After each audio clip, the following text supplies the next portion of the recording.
Lowe's knows you've got a job to do, and we help get it done. With the MyLowe's Pro Rewards program, eligible members save more with volume discounts on qualifying orders through a quote of $2,000 or more. Join for free today. Lowe's, we help, you save. Offer can't be combined with any other discount, contract, and/or special pricing. Exclusions, more terms, and restrictions apply. Details at lowes.com/terms. Subject to change.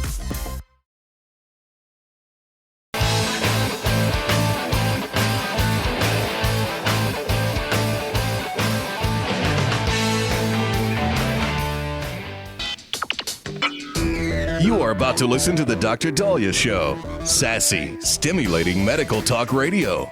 Any medical advice Dr. Daliah Wax gives on her show should not be substituted for an actual visit to your medical provider. And now, here's Dr. Daliah.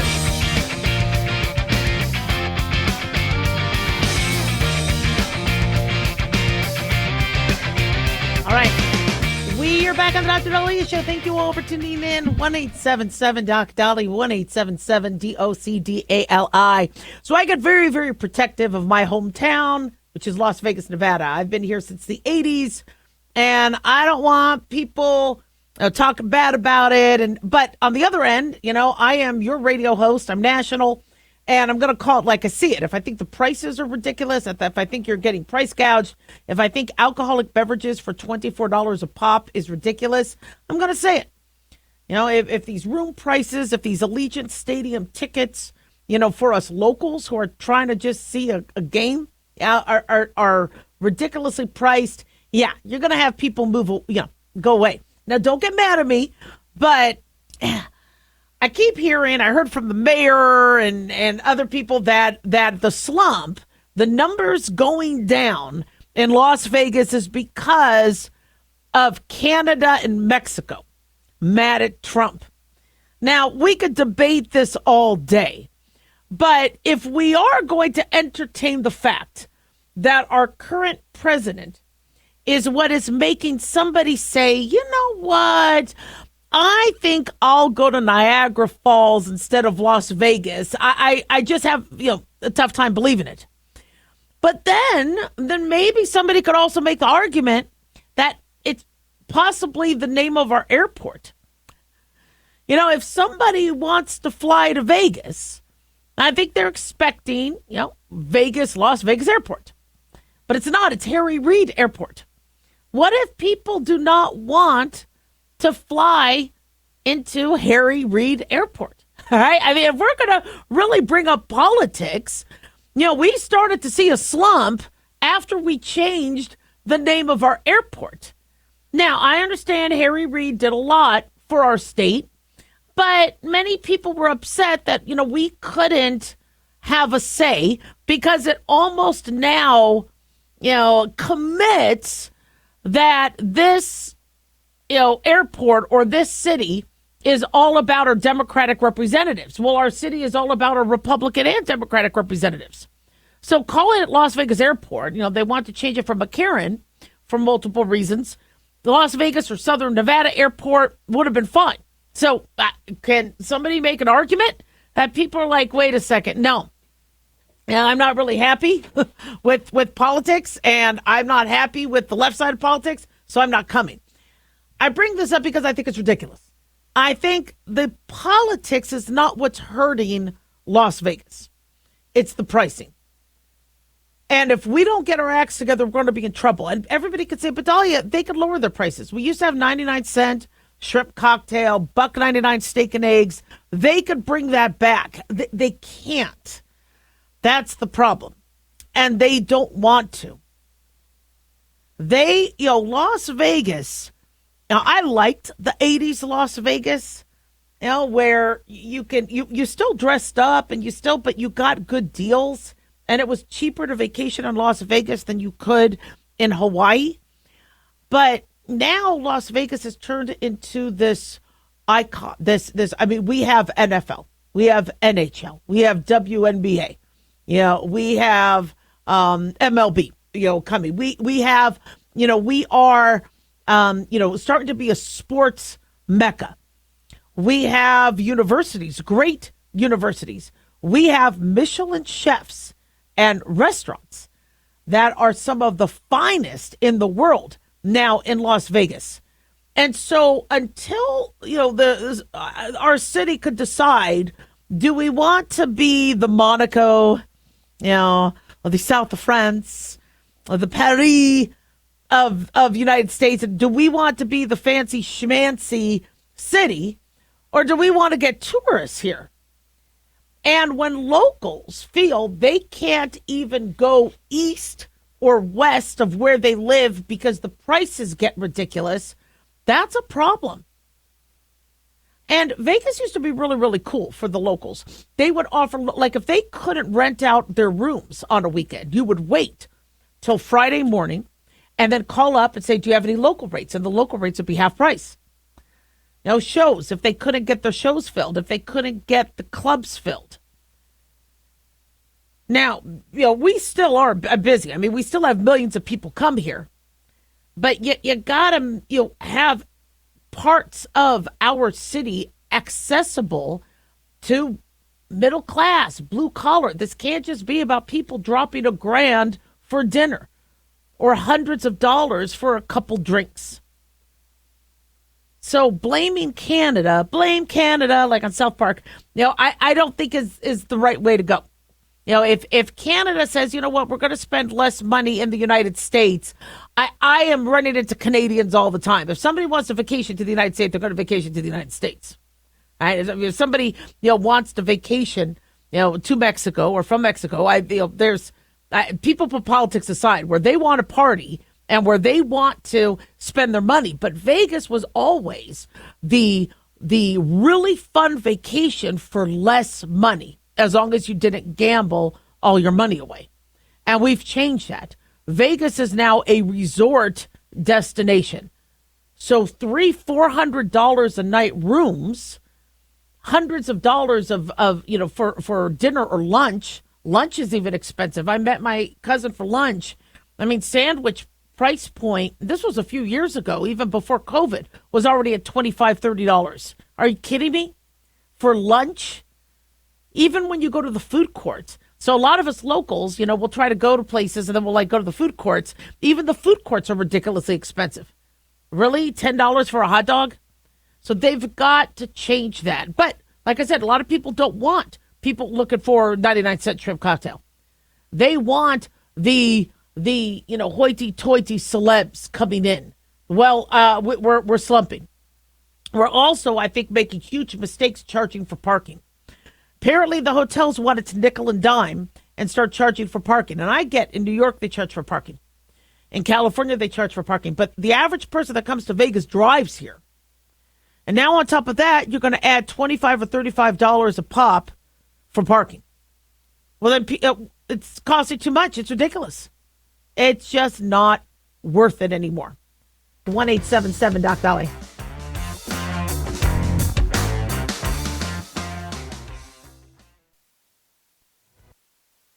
Have you ever thought you'd like to buy and sell houses but didn't know how or where to get the money? My name is Ron LeGrand, and over the past 40 years, I've bought over 3,000 houses without using my money or credit and taught thousands to do the same. Today, even in a virtual environment, we buy nice houses in nice neighborhoods using no banks, realtors, contractors, or other costly entanglements, and build huge cash flow and wealth without the hassle of tenants, all without credit and little or no money. You don't need a license or experience, and I'll show you exactly how it's done. Text FREE to 99799, and I'll send you my free training. I promise you I'll change the way you think about real estate and open the door to a new lifestyle that doesn't involve risk or rehabs and can quickly replace your current income. Text FREE to 99799, and let me show you how to take your life back and build cash flow and wealth from your home. That's FREE to 99799. Again, FREE to 99799. Hi, it's Mark Falter, host of the Financial Fitness Show. I strongly believe that no one should ever pay 1 penny more in taxes than they are legally obligated. Unfortunately, for most hardworking Americans, this just isn't the case. Why? Because most people spend more time planning next weekend's getaway than trying to ensure they're going to pay less in taxes. My financial fitness team has put together some materials that I know are going to help you. It's the Tax Savings Kit. Tax Savings Kit includes 3 things: free tax analysis, top 10 ways to pay less in taxes, and an investor's guide to taxes. Now, how do you get it? Simple. 866-764-2635. Again, 866-764-2635. I'm Mark Falter. This is Financial Fitness, making personal finance profitable.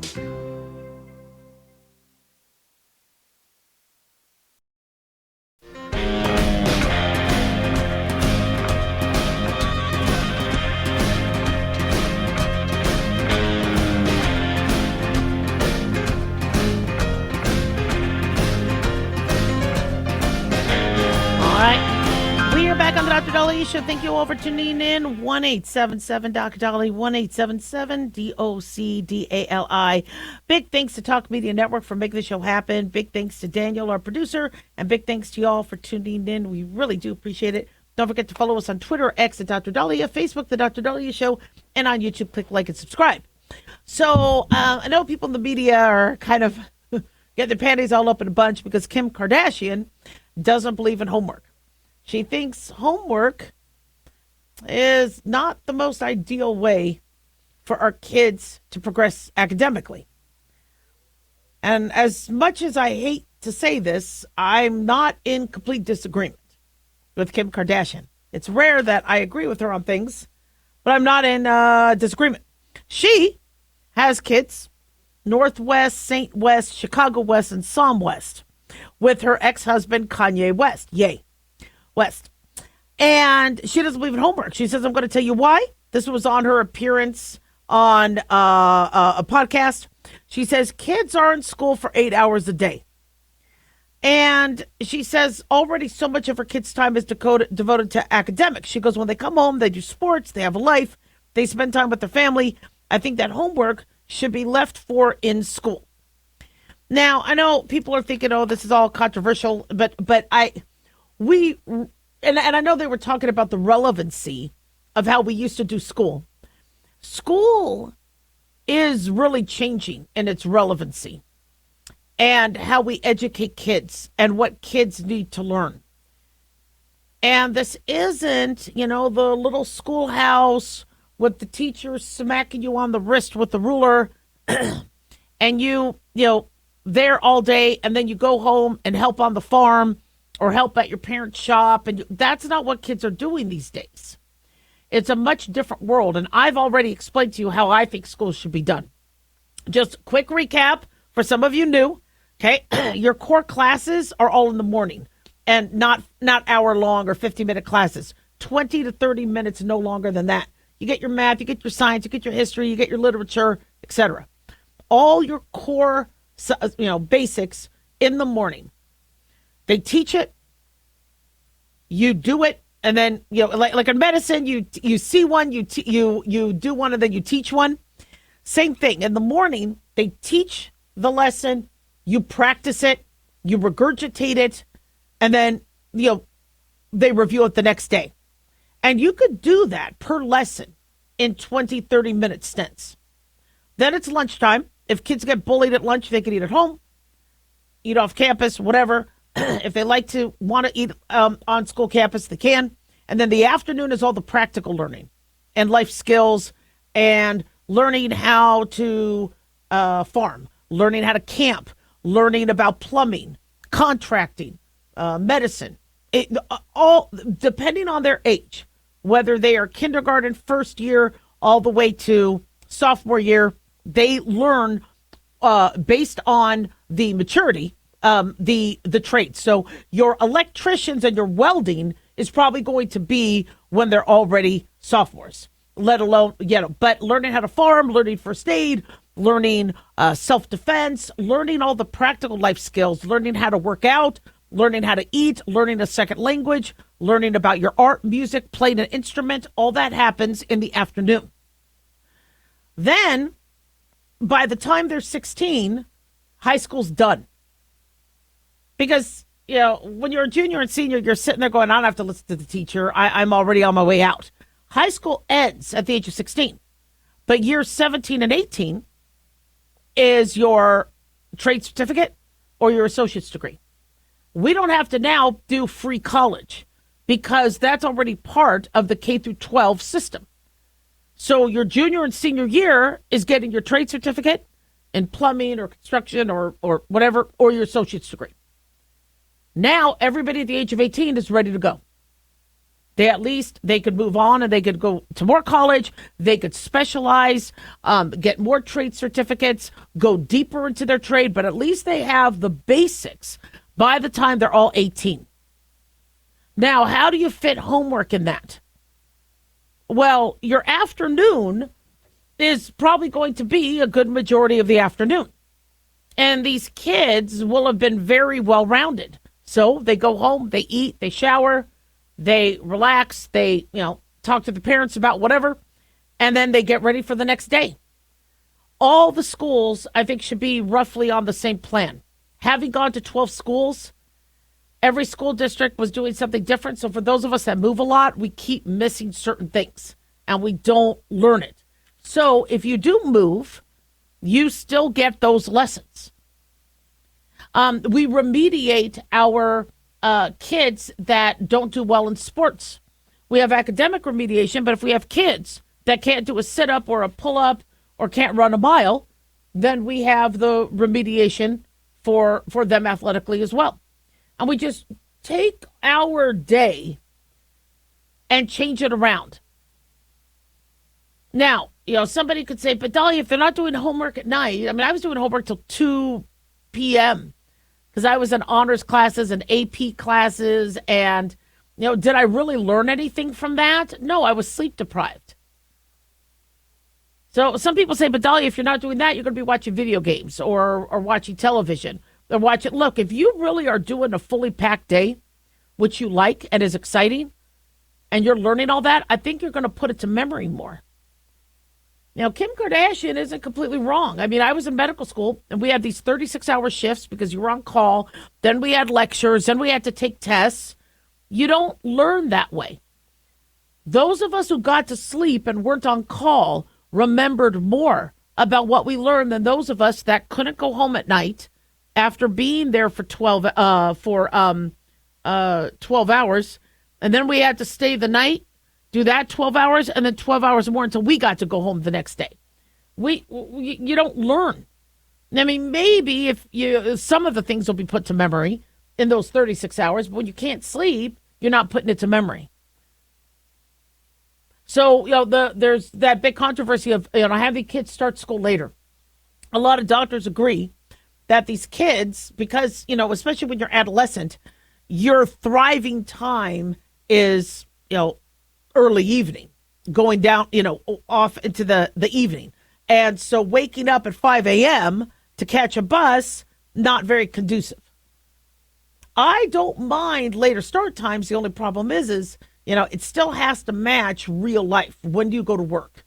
Do you go to work at 8 a.m.? We're not going to be able to sleep in and take summer vacation in real life. Summer vacation, we're done.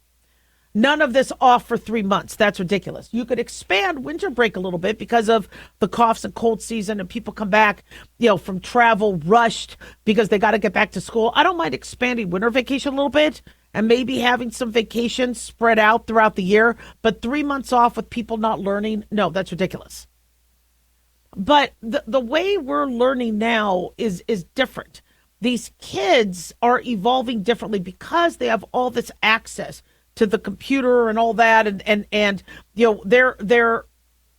they need, a teacher used to make things very interesting for them, and those of us who were teachers, figuring out a way to grab their attention was a gift and was an art. Now these teachers are competing with YouTube and video games, and they're less interesting. So how do you make school more interesting? You don't keep a kid sitting in a desk for 8 hours. Have their core classes concrete, and then give them practical stuff during the afternoon. And when these kids know how to farm, know how to plant a tree, know how to start a fire, know how to hunt, know how to fish, understand how to fix an appliance, understand what marketing is, understand the stock market, understanding money. When they learn these things, they could tell the parents, I really liked this, or this I wasn't interested in. And even though, one lesson or 1 week or rotation in it doesn't necessarily mean, we all change how we feel, but at least they're getting access to what's out there. So having a teacher teach you this stuff and go, here's your homework, practice it tonight. The reason why homework came out is it was a form of reinforcement. In case you forgot what you learned at 8 a.m., you're going to work on it at 8 o'clock at night. And there was value to that. There is value to homework. But we're starting to see less value in what kids are learning. I mean, look at these college degrees. Everybody and their mother has a college degree now. And if they don't, they could go online and get one. Well, now we have all these, Gen Zs in debt. People are starting to look at these college degrees as not really, being as practical as they used to be. So let's teach these kids the trades. Let's teach these kids life skills. And let's teach these kids, how to be productive adults, whether they go to college or not. 1-877-DOC-DALIAH.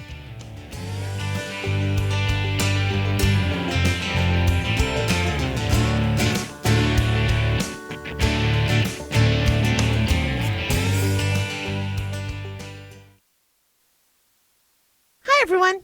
Dr. Daliah here. As you know, blood banks across the country have declared critically low supplies. In response to this, governors have united for National Blood Donation Week. September 1st through the 7th is National Blood Donation Week, with September 4th National Blood Donation Day. And we are hoping this encourages millions of Americans to donate blood. When crisis strikes, the blood needs to be in the hospitals ready to go.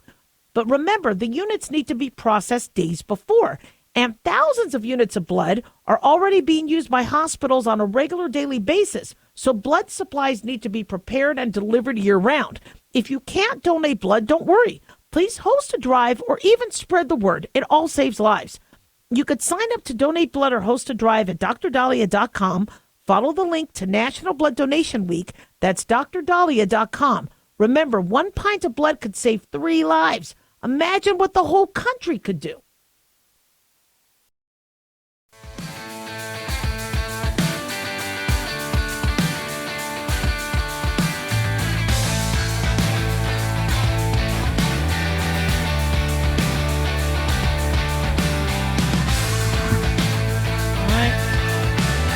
We are back on the Dr. Daliah Show. Thank you all for tuning in. 1-877-DOC-DALIAH, 1-877-DOC-DALI. So people look really horrified as what's going on in New York City. And, this is what happens when people get complacent and, somebody is going to rise, and take over and win, and their ideas might not necessarily match what the rest of the Democrats want.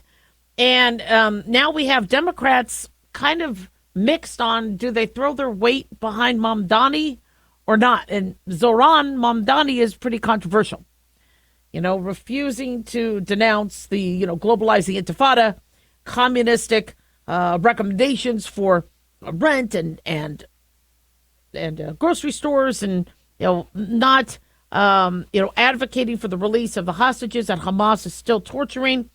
The Democrats, don't necessarily agree with that. The problem is if a Democrat does not seem to be aligned with the next future New York City mayor, that is a problem for them. And I'm hearing Republicans say Mamdani is a gift. Now, I'm hearing a lot of Republicans panic, going, really? What's he going to do to New York? But some people are looking at this as the biggest gift, because if this is where the Democratic Party is going, you're hearing from a lot of moderate Democrats saying they aren't leaving the Democratic Party. The Democratic Party is leaving them. When you listen to JFK back in 1963, it was January of 1963, and he talked about lowering taxes to stimulate the economy during a recession, he sounded like a Republican would. But the Democrats of the 1960s are not the Democrats of today. There are some, But the Ocasio-Cortezes, the Mamdanis, the Bernie Sanders, they want to be the new Democrat Party. And if that's what Democrats want, it's America. They'll vote Mamdani in. But many people are looking at the situation in New York saying Mamdani doesn't have to win.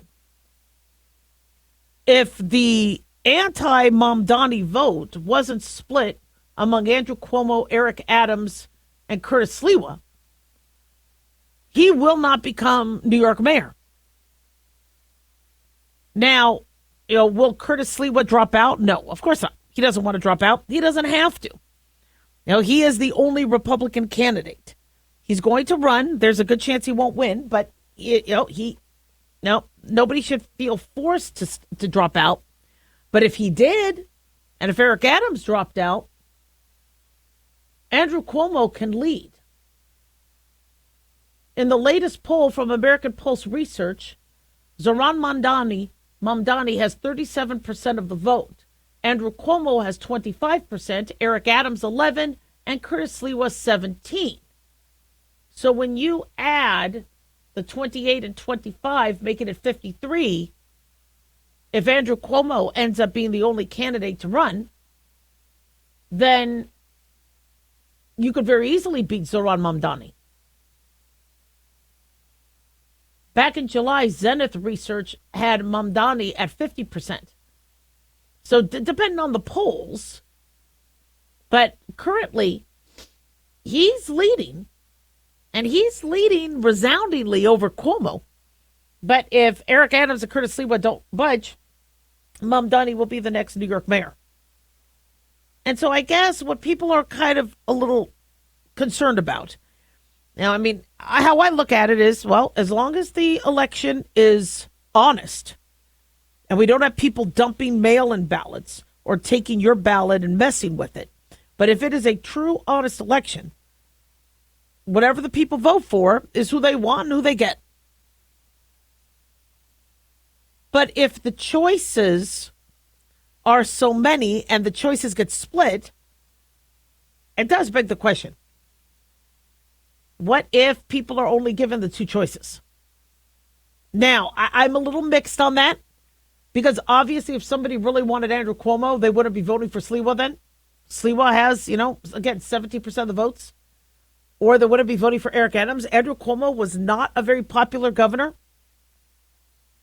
But now we're being told that, and I've heard rumors that the Trump administration may actually offer Eric Adams a position. If it looks like Eric Adams is not going to win and get reelected, and he has a job offer in the Trump administration, is he going to take it?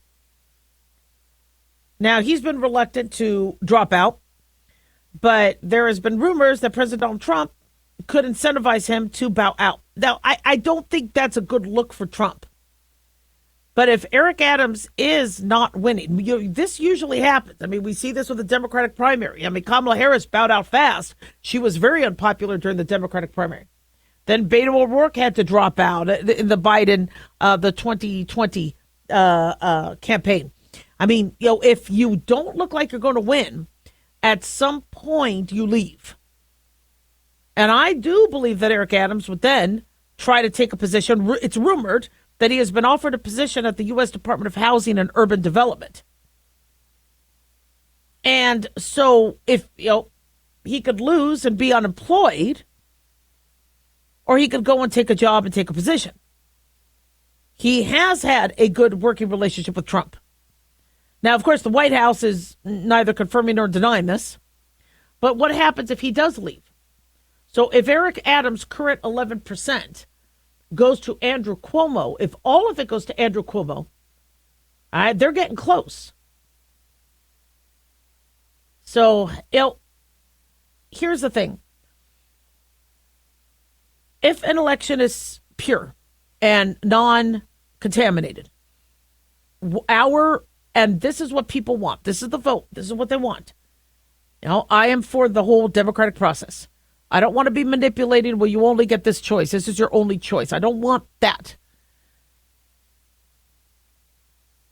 But if New York City is, really doesn't want Mamdani, then they shouldn't be voting for him. The thing is you have Democrats that are going to be saying, look, I cannot vote for a Republican, and I won't vote for Sliwa. So I have to vote for somebody that's not Republican. And to a lot of the younger generation, they like what Mamdani says. He's out there on social media. He's shirtless sometimes. He's saying New York is too expensive. Well, yeah, we all agree New York is too expensive. Absolutely. So what you're going to say make the rich pay for it while the rich is leaving? Apparently Kansas City tried to do free buses and they had to stop. That didn't work. They had a government-run grocery store. That didn't work. You could say whatever you want during a campaign, but how are you going to make it work? You said to defund the police years ago. Now all of a sudden you're being pro-police when there's high crime in New York City? I mean, Mayor Rudy Giuliani, he really did a lot to transform New York. And, Mamdani is not a Rudy Giuliani. And if he thinks that you can make New York, and something has to be done. It just, I don't think his ideas, I don't think communism is the way to go. But you do have a growing movement for people who want communism and want socialism. I have people arguing with me, say, Daliah, let's just socialize medicine and be done with it. No. Show me where socialized medicine is working. It's not. Look at the UK. It's falling apart, their NHS system. Plus, the only way to make that work is if you have the majority of your taxpayers paying. If in Canada or Denmark or Norway, they're paying 40, 50% in taxes, you can have the government pay for a lot of stuff. But if only 50% of our country is paying taxes and the other 50% isn't, you're not going to be able to tax that 50% enough. Just not going to work. So we'll see what happens. 1-877 Doc Daliah.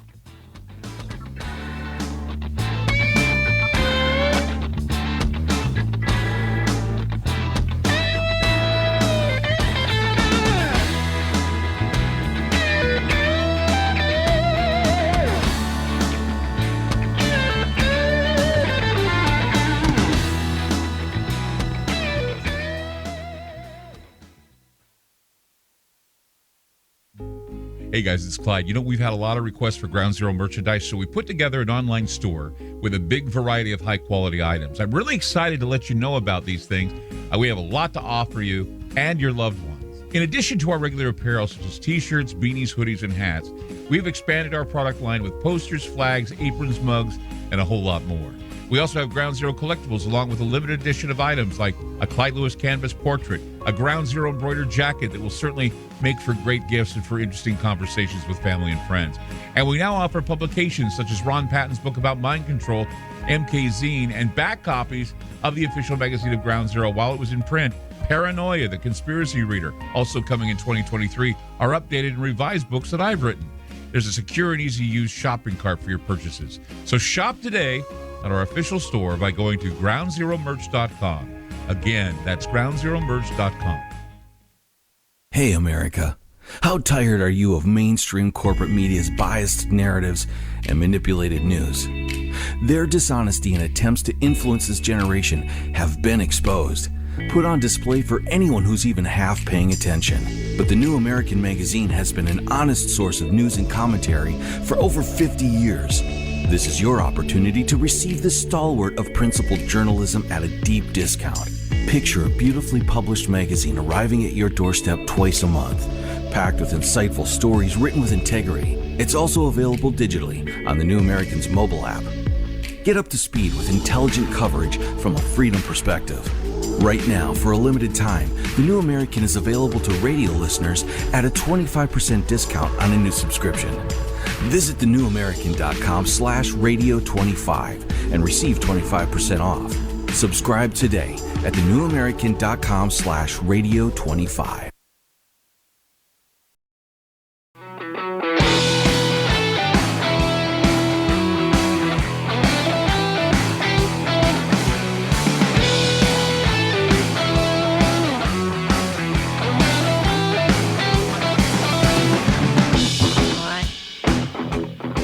back on the Dr. Daliah Show. Thank you all for tuning in. 1-877-Dr. 1-877-DOC-DALI. So you notice that, the 2020s have been the year of the drugs. Not so much because marijuana has been accepted and legalized in multiple states, but because we've been turning to drugs medicinally. We are struggling to handle depression, post-traumatic stress disorder, anxiety. And when you look at individuals who struggle with a lot of mental illness, they end up going to drugs. It's interesting. The attitudes and the stigmas people have with drugs are still there. They go, oh, this person is just a druggie. They're just, a bad person. They're, they need to go to hell. And I look at it completely different. I always ask, why are you on drugs? What prompted you? I was in pain. I came back from a tour of duty. I was attacked. I was raped. That's where it started. I couldn't sleep. And when you go back and you see what started this free fall into controlled substances and drugs and illicit drugs, kind of look back going, well, if we could just turn back the clock and get to these individuals before they free fall, we could save a lot of people. This is why we advocate for, our men and women coming back, from their military tours, to be there for them through therapy with, whatever they need to help them through whatever they need. Because the last thing we want them to do is self-medicate. But self-medicating happens. The average person who's an alcoholic, they're not doing it because they just want to have fun. They're using it to treat something. Their lack of sleep, their pain, their headaches, their memories, prior trauma. So now in medicine, researchers are asking these individuals who are going to ketamine and fentanyl and LSD and they're going, why are you using this? And the most common answer is it addresses their anxiety, depression, etc. So, of course, scientists are looking at, well, how do we look at these compounds, because they're all compounds, they're all chemicals, and figure out a way to find a medicinal benefit. I told you when I was an ER doc, we had a person with a really deadly nosebleed. He was bleeding so badly, I could look in his ears and see the blood rise in his rise behind his eardrum. He was bleeding so profusely internally, and it's really, really hard you can't tourniquet, a posterior nosebleed. So we packed his nose. We gave him some Versed to calm him down. We packed his nose with as much packing as we could. We stuck in a tampon in his nose. And then the other doctor I was working with said, go get the cocaine. And I thought he was joking. He goes, no, we have, go get the cocaine. We're going to inject it it was a liquid cocaine. It was green. And we injected it into the tampon. The tampon then expanded like it does with fluid. And the cocaine was a vasoconstricting agent, medicinal. We're not talking about snorting. And it stopped the bleeding. And I was watching his ears and I saw the blood level stop rising. Now, he was completely high, but he wasn't in pain. We got the bleeding to stop and we saved his life. But he could have bled to death from this really severe nosebleed. Now, cocaine causes nosebleed, so this is not something we would ever recommend anybody to do. This was done in we were in a rural town, and it was a very, remote area where he wouldn't be able to get in with an ENT for at least, until we transfer him to another city. And we did, call transport and have him transported to a bigger city where then he could get this addressed. But there's compounds in these drugs that might work. So LSD, lysergic acid diethylamide, is a synthetic hallucinogen. Big at Woodstock, big during the 60s. And people who use LSD, they go on these trips. It's unpredictable. It affects their mindset. Could last anywhere from, 6 hours to 15 hours, maybe longer. And some people love the distorted perception and the being detached from reality and all that. And so we look at it as, well, that's bad. That's bad because reality's good.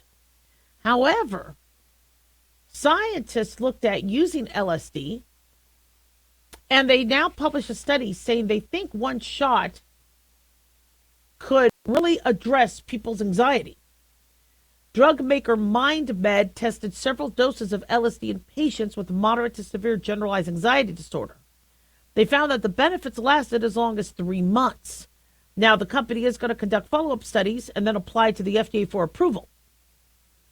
But, we have seen, multiple, anecdotal evidence as well as, smaller studies saying you could use this for mental health issues. The problem is there's so much abuse and incorrect use and overuse and overdosing. There's a lot of risks, as it pertains to LSD. In fact, LSD could worsen your anxiety, could cause more flashbacks, could worsen depression, worsen schizophrenia.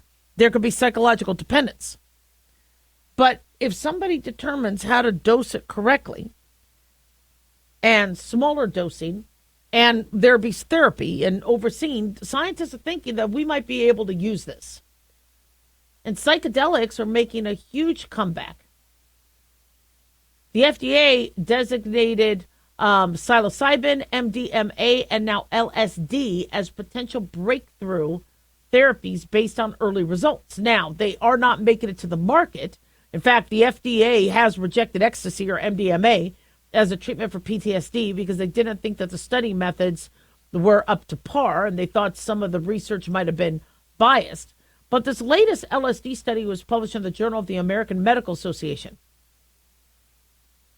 And so it'll be interesting to see where this goes. Patients got a single dose of LSD in the study under professional supervision, but they didn't get therapy. They were followed for 3 months. Now, we don't know exactly what they experienced. Did they get high? What was their follow-up? But for the study, researchers measured anxiety symptoms in nearly 200 patients who randomly received one of 4 different doses of LSD or a placebo. They wanted to see, was there a difference between placebo, what dose, and, were they feeling panicked, paranoia?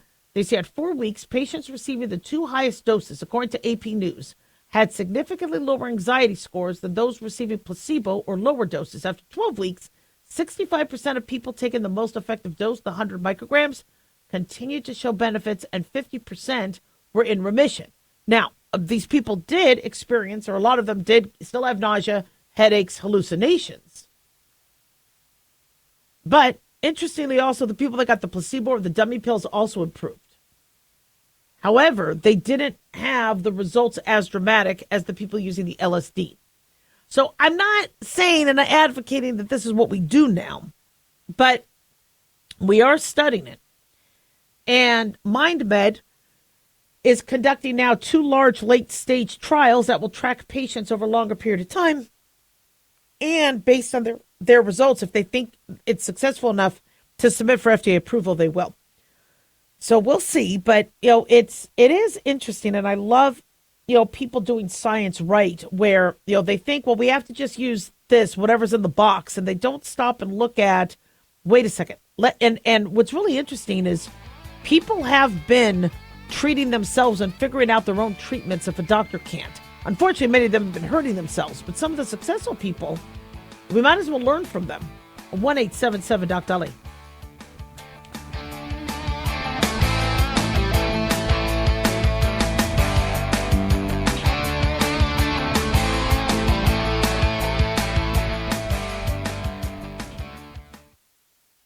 Hey guys, it's Dr. Daliah. Fantasy football season is coming, but sadly, too many of you are taking the bench while the country takes part in one of the most exciting and lucrative industries out there. Don't know how to play? Well, huddle up and listen. Paul Kalikas and I have written a fantasy football pocket guide for beginners. This book walks you through the basics and shows you how simple and lucrative joining or creating a fantasy football team can be. Read our fantasy football pocket guide for beginners found on Amazon or follow the links on X and Facebook. That's Fantasy Football Pocket Guides for Beginners. Don't be left out.